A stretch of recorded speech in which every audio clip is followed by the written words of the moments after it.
네, 반갑습니다. 이 영상을 끝까지 보신 후엔 왜 동기화가 중요한지 가슴 깊이 이해하시게 됩니다.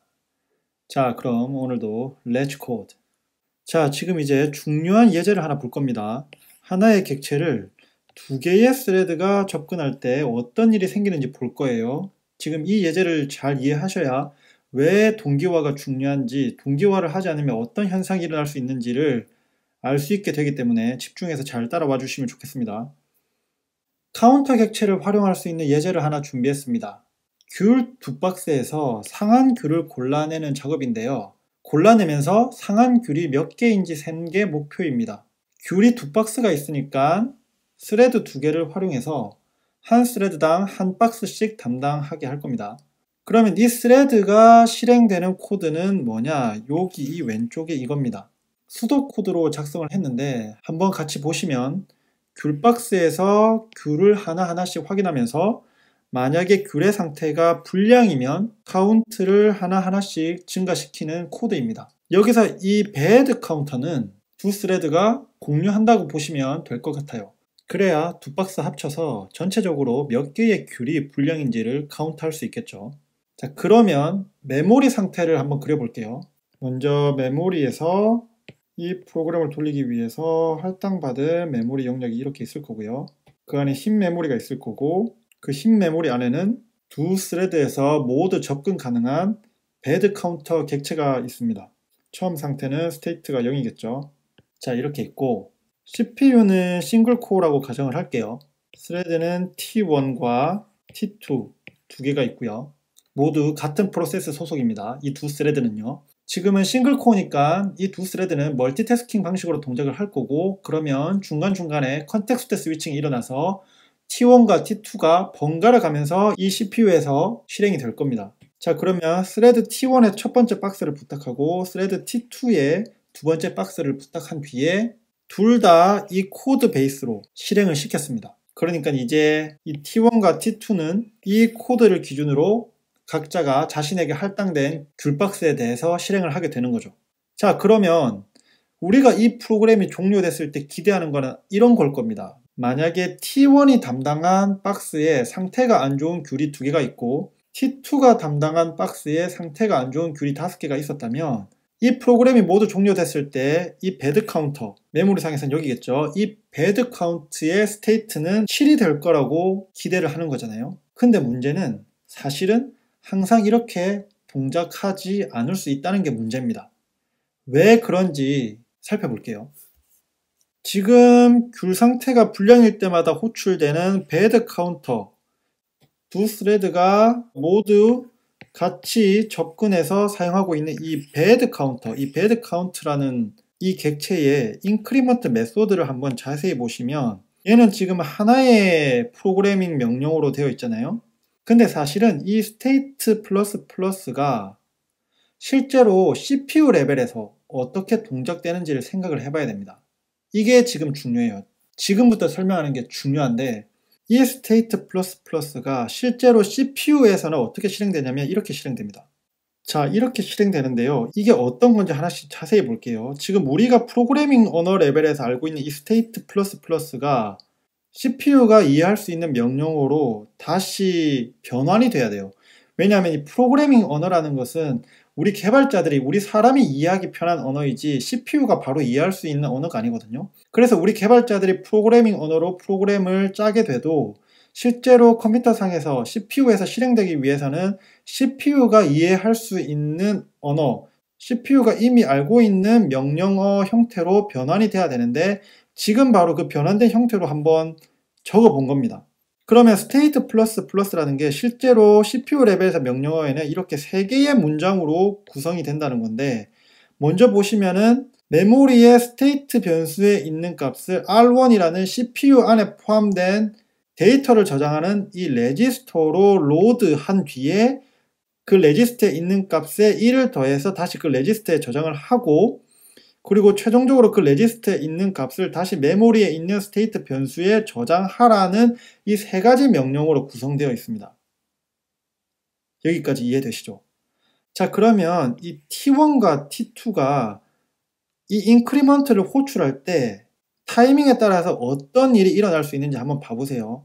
자, 보시면 T1이 먼저 이 increment라는 메소드를 호출했다고 해볼게요.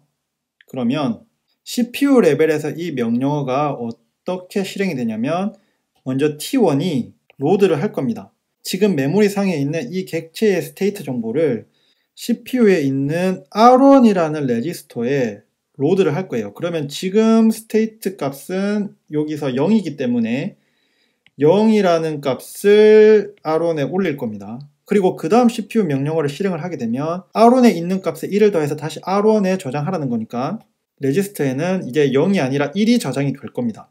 자, 그런데 문제는 지금 이 타이밍에서 컨텍스트 스위칭이 발생을 했어요. 그래서 이제 스레드 T2가 시작을 하는 겁니다. 그래서 스레드 T2가 시작을 하다가 상태가 불량인 귤 상태를 보고 이 인크리먼트 메소드를 호출하게 됐어요. 그러면 이 인크리먼트 메소드는 다시 CPU 명령어 레벨에서 보면 먼저 메모리 상에 있는 베드 카운트 객체의 스테이트 값을 R1 레지스터에 로드 하겠죠. 그러면 지금 스테이트 값이 아직 0이기 때문에 0 값이 R1 레지스터에 올라갈 겁니다. 그리고 이어서 R1에 1을 더해서 다시 R1에 저장하라는 명령어를 실행하면 0이 1로 바뀔 거예요. 그리고 얘는 계속 쭈쭈쭉 실행돼서 그 R1에 있는 1 값을 다시 스테이트, 메모리에 있는 스테이트에 저장을 하라는 명령어를 실행을 하게 되면 이 메모리에 있는 스테이트 값은 이제 0에서 1로 바뀔 겁니다. 자, 그리고 다시 컨텍스트 스위칭이 발생했어요. 그러면 다시 스레드 T1으로 돌아갑니다. T1으로 돌아가서 아까 컨텍스트 스위칭된 그 시점 이후를 실행을 해야 되기 때문에 이제 이 스톨 명령부터 실행을 하게 될 거잖아요. 그러면 지금 레지스터 R1은 이전에 실행하고 있었던 마지막 상태가 1이었으니까 1 값을 다시 로딩할 겁니다. 이전에 T1에서의 값으로 로딩했다라는 의미를 부각하기 위해서 같은 숫자 1이지만 파란색에서 분홍색으로 바꿔줄게요. 그래서 스레드 T1은 이제 이어서 명령어를 실행을 하게 돼서 스톨 명령어를 실행을 하게 돼요. 그러면 레지스터 1에 있는 1이라는 값을 지금 메모리에 있는 스테이트 값에 다시 써야 되는 일을 해야 되는 거잖아요. 근데 이미 1이기 때문에 어퍼 써봤자 뭐 값이 바뀌진 않을 겁니다. 그러면 최종적으로 이제 두 스레드가 인크리먼트를 동시에 하는 일이 종료가 됐어요. 자, 어떤가요? 지금 T1에서도 이 인크리먼트를 한번 호출했고 지금 T2에서도 이 인크리먼트를 한번 호출했습니다. 그러면 우리가 기대하는 것은 이 두 번의 호출 뒤에 이 메모리의 객체의 스테이트 값은 1이 아니라 2인 것을 기대하지만 실제로는 2가 아니라 1이 돼버렸죠. 이런 이상한 현상이 발생한 원인은 아까 T1이 잘 작업하고 있다가 여기까지 진행하다가 중간에 컨텍스트 스위칭이 발생하면서 아직 T1이 작업하던 게 이 메모리에 써지지 않은 상태에서 T2가 시작을 해버렸기 때문에 T2는 T1이 한 작업이 아직 반영되지 않은 그 메모리의 상태를 그대로 들고 와가지고 작업을 해버리니까 이런 이상한 현상이 발생하게 되는 거였죠. 그래서 지금까지 우리가 살펴봤던 이 예제처럼 하나의 스레드에서 언제 컨텍스트 스위칭이 일어나는지에 따라 결과가 달라질 수 있는 이상한 현상이 존재할 수 있습니다. 지금은 싱글코어 예제였지만 싱글코어뿐만 아니라 듀얼코어에서도 당연히 일어날 수 있는 현상이겠죠. 왜냐하면 두 개의 스레드가 각각의 코어에 동시에 실행이 될 거니까요. 이렇게 여러 프로세스 혹은 스레드가 동시에 같은 데이터를 조작할 때 타이밍이나 접근 순서에 따라 결과가 달라질 수 있는 상황, 이런 상황을 뭐라고 하냐면 레이스 컨디션, 우리말로는 경쟁 조건이라고 합니다. 그리고 여러 프로세스나 스레드를 동시에 실행해도 이런 레이스 컨디션 없이 공유 데이터의 일관성을 유지하는 것을 동기화, 영어로는 싱크로나이제이션이라고 합니다. 그러면 어떻게 동기화 시킬 것인지 같이 고민해보죠. 자, 앞에 예제를 잘 기억을 되살려 보시면 이 스테이트 플러스 플러스, 그러니까 이 프로그래밍 언어 레벨에서의 이 명령문이 실제로 CPU에서 실행될 수 있는 명령어 레벨에서 봤을 때는 단일 명령문이 아니라 여러 개의 복합 명령문의 조합이었고, 그래서 얘네들이 이렇게 실행되다가 이 중간에서 컨텍스트 스위칭이 일어나 버려서 문제가 발생했던 거잖아요. 아, 그러면 얘네들이 실행되는 동안에는 컨텍스트 스위칭이 일어나지 않도록 하면 되겠다, 이렇게 생각할 수도 있어요. 이 문제를 해결하려면요. 그런데 사실 이 방법은 싱글 코어에서만 가능하고 멀티 코어에서는 불가능합니다. 멀티코어에서는 두 스레드가 동시에 이 load state to R1이라는 명령어를 실행을 해버리면 아까와 같은 상황을 피할 수 없죠. 이거는 뭐 컨텍스트 스위칭을 막냐 못 막냐의 문제가 아닌 거니까요. 멀티코어 상황에서는요. 뭐 이 외에도 여러 가지 이유로 스위칭 자체가 안 일어나게 막는 것은 조금 무리수입니다. 그러면 이건 어떨까요? 인크리먼트를 실행할 때 한 번에 이 메소드를 한 스레드만 실행할 수 있도록 하는 겁니다. 다른 어떤 스레드가 이 메서드를 실행하려고 해도 이미 실행 중인 스레드가 있으면 그 스레드가 메서드 호출을 끝낼 때까지는 기다리게 하는 거죠. 이런 방식이라면 싱글 코어든 멀티 코어든 문제될 것이 없습니다. 멀티 코어라고 해도 하나의 스레드에서 이미 인크리먼트 메서드를 실행하고 있다면 다른 코어에서 실행 중인 스레드는 이 스레드가 실행을 끝낼 때까지 기다려야 할 테니까요. 이렇게 공유 데이터의 일관성을 보장하기 위해서 한 번에 하나의 프로세스나 스레드만 진입해서 실행 가능한 영역, 이 영역을 크리티컬 섹션, 우리말로는 임계 영역이라고 합니다. 그리고 이 크리티컬 섹션과 관련된 문제를 크리티컬 섹션 프로블럼이라고 하죠. 이 크리티컬 섹션 프로블럼을 해결하기 위한 기본 뼈대는 지금 보시는 것과 같아요. 이 가운데 보이시는 크리티컬 섹션에 진입하기 전에 그 크리티컬 섹션에 진입할 요건이 되는지를 확인을 해야 되는데 그 영역이 이 엔트리 섹션이고요. 그래서 그 요건을 갖추게 되면 이 크리티컬 섹션에 들어와서 혼자서 자신이 해야 될 일들을 묵묵히 하는 거죠. 그리고 그 작업이 끝나면 이 크리티컬 섹션을 빠져나올 때 이후에도 이 솔루션이 잘 동작할 수 있도록 필요한 조치를 취하는 게 이 exit 섹션입니다. 그렇게 해서 빠져나온 뒤에는 뭐 이 뒤에는 이제 알아서 그냥 실행을 하면 되는 거죠. 자, 그러면 이 크리티컬 섹션 프로블럼, 이 문제의 해결책, 솔루션이 되기 위해서는 세 가지 조건이 필요합니다. 앞에서는 이제 뼈대를 대충 살펴봤다면 실제로 이게 정말로 해결책이 되기 위한 조건 세 가지가 필요한데 첫째로는 mutual exclusion, 우리말로는 상호 배제인데요. 이 조건은 뭐냐면 한 번에 하나의 프로세스 혹은 스레드만 크리티컬 섹션에서 실행할 수 있다는 의미고요.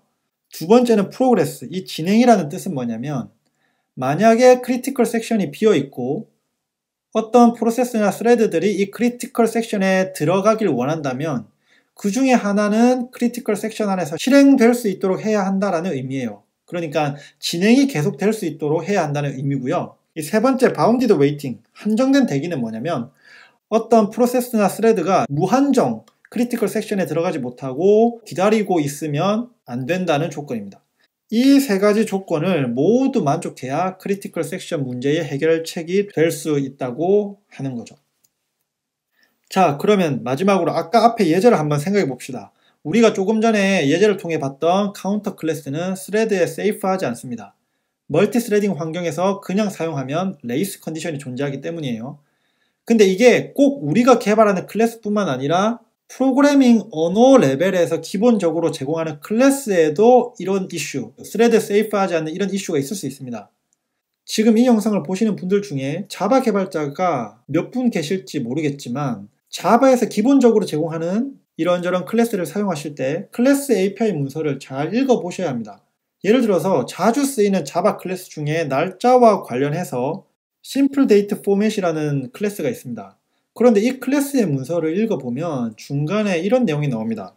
이 내용이 무슨 내용이냐면 이 클래스는 동기화되지 않았다. 그러니까 이거 쓰려면 각각의 스레드에서 독립된 심플 데이트 포맷을 써라. 만약에 여러 스레드가 이걸 공유해서 쓰려고 한다면 이걸 쓰는 외부에서 반드시 동기화를 시켜줘야 한다. 이런 말입니다. 그러니까 심플 데이트 포맷도 아까 우리가 봤었던 그런 카운터 클래스처럼 스레드 환경에서 안전하지 않은 클래스라는 말인 거죠. 그래서 자바에서 기본적으로 제공하는 클래스라고 무조건 믿고 쓰는 거지 이렇게 생각하시면 안 되고 문서 잘 읽어보셔야 돼요. 특히나 백엔드 API 서버를 멀티 스레딩 환경에서 개발하는 상황이라면 더더욱 사용할 클래스가 스레드 세이프한지 확인해 보셔야 합니다. 만약에 확인해 봤을 때 세이프하지 않거나 혹은 확인해 보려 했는데 잘 모르겠거나 혹은 언제 그걸 다 확인하고 앉아있나 이런 생각이 든다면 스레드 세이프한 비슷한 클래스를 찾아 쓰거나 아니면 일단 사용을 하는데 사용할 때 레이스 컨디션이 발생하지 않는 형태로 잘 개발을 해야 됩니다. 자, 오늘은 이렇게 예제를 통해서 동기화가 왜 중요한지, 동기화를 해주지 않으면 어떻게 예상치 못한 동작이, 문제가 발생할 수 있는지를 살펴봤습니다. 다음 영상에서는 이 크리티컬 섹션 프로블럼의 솔루션을 자세히 소개하는 시간을 가질게요. 자, 오늘 영상은 예제가 상당히 중요한 영상이었습니다. 끝까지 봐주신 여러분들 정말 최고고요. 다음 영상도 기대 많이 해주세요. 감사합니다.